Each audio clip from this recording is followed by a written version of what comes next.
Jonty 38-12, he'd finished. It was Haven 8, Dewsbury 12 at the break. I imagine there was a few choice words at the break. Yeah, just basically get my point across a bit more than I normally do. It was the same point, you know what I mean? It was stick to the game plan, be fine, like we were the first 24 minutes. So that was really good at the start of the game, 8-0 up, in control. And then we just go a bit off the ball last 15 minutes and don't do the right thing. It happens in games. But the good thing is they reacted and put a really good second half performance in. You mentioned good second half performance, 30 unanswered points, couldn't ask for much more in the second half, especially from a coach's point of view. You said on the radio there's still a couple of things you want to fix up, but as a coach you're never going to be 100% happy. No, I do think we left some points out there in the second half, especially late on when they were down a number. Because back in my mind, I've got last year in my head about the 3 points difference that we stayed up with. So there's games already where we've not been clinical enough, I should say. But there was a couple. I think we maybe left a couple out there late on. But I've still got to be up with 30 unanswered points. And they're a dogged side. They don't give up. I thought we were really good. We were 100% in that second half up until round about the same point in the first half. Actually, like I said to Kirk, I hope it doesn't happen again. 25 minutes in, we were 100%, and that's why we were in the commander position. Like you say, good to see that obviously switch around. But like you said, it was only sort of 10-15 minutes in the first half. But sometimes in the Championship, that's all you need. We always speak about how competitive a division it can be, and it can be, I should say, in 10-15 minutes. But that's all they needed to get back into the game. This Championship this year, it's the most bizarre I've been involved in. And look at the day, there's York, who's been not great this year, and they go to Fev to turn Fev over. So there's nothing stopping Dewsbury coming here, and if we're not 100%, Dewsbury turning us over. So it's on the day, innit? And today I think we had clocked off for 15 minutes, but like you say, I'm totally happy with that second half. 2 debuts, both out there, both go over for 2 tries. But Waffle, you mentioned as Gideon, he's got them 4 lengths against us. You mentioned that he only had to go a full metre for that first one, but then a good play.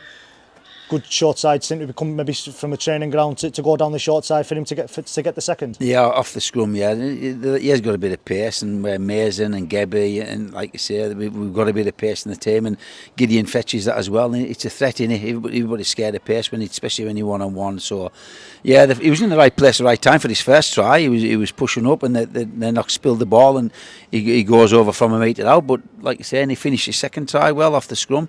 I thought he had a good debut. He was good under the eye ball, and he done plenty of yardage carries for us, and he got 2 tries, so there's not more you can ask for a winger. And Noah High on debut as well. I mentioned on the radio a couple of times about him, especially defensively, and then he went over for 2 tries. Got to be very happy. Young Cumbrian lad comes in, gets 2 tries on his debut, and trying to impress his Super League parent club. Yeah, Gary Chambers said I'd be happy with him, and he's right. I am happy with him. He's done really well today. I thought his defensive game, he just really tries to get underneath people and he tries to hurt them, and I like that. He's aggressive, and he ran 2 great lines on the line, which is hard to do, timing your runs and that. He crashed over twice, and the lads you can see when the lads come in from being fresh and they don't know each other and they play together, and as soon as Noah got his first try, everybody was round him because they like what they're seeing, because he's a grafter, and that gets rewarded, done it, and the lads understand somebody who's working hard, and that's what Noah done today, and he ended up with 2 good tries and a good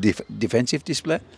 You're also able to welcome Will Evans back. It allowed Rio Corkill to go into the back row for yourself again today, and just got a little bit few more options. Actually able to name a full 17 was a luxury you had there today as well. Obviously, how's it looking going forward for the next few weeks? We know Connor's still waiting on that operation. Is anyone else sort of short term? What's the prognosis on Jake Mason as an example? Yeah, first off, I thought Will played well. First half he wasn't great, but he hasn't played for a few weeks, and I thought maybe his fitness with Gebby a couple of times getting behind the ball on yardage receptions. But we cleared up at half time, and I thought, you seen what they tried, they got down that right hand side. Gebby's Gebby, innit? He makes stuff happen, and how they scored that try between them, it was great into play and passing to each other. So it was good to see Will back play, mate. Yeah, regarding the injury with Mazo, it was worst case scenario last week, wasn't it? It was season ending, 12-week job, and we'll wait till he gets a scan. He got that on Friday, and I'm thinking maybe next week too early for him, but I would like to think by Feather's not the very latest to lose. We've got Mazo back, so we're talking 3 weeks. So in the big scheme of things, I'm happy with that. Obviously, Gebb's missing next week because he's got his ban, so he's got a 1 game ban for the shoulder charge against Bradford, and so yeah, it would be good to get. Obviously, we've got Gideon again next week, so that's a great help. Good to get Mazo back, but if we don't, we'll have to. Hopefully, Ashley's got. We had a couple of lads coming in this week, but they got Nichols playing for a reserve team. So hopefully we'll get them over the line, and that'll release Rio to go back into centre and maybe Curtis on the wing. I don't know. We'll have to have a look at that next week when if we get these lads in. And I think Connor's due to go in for his operation next week. Is that right? So Yeah, Connor is. I mean, the return on that.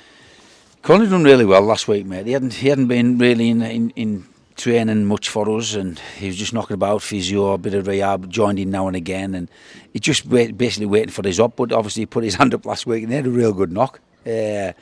But he is waiting for his operation. He gets that next week. I don't know.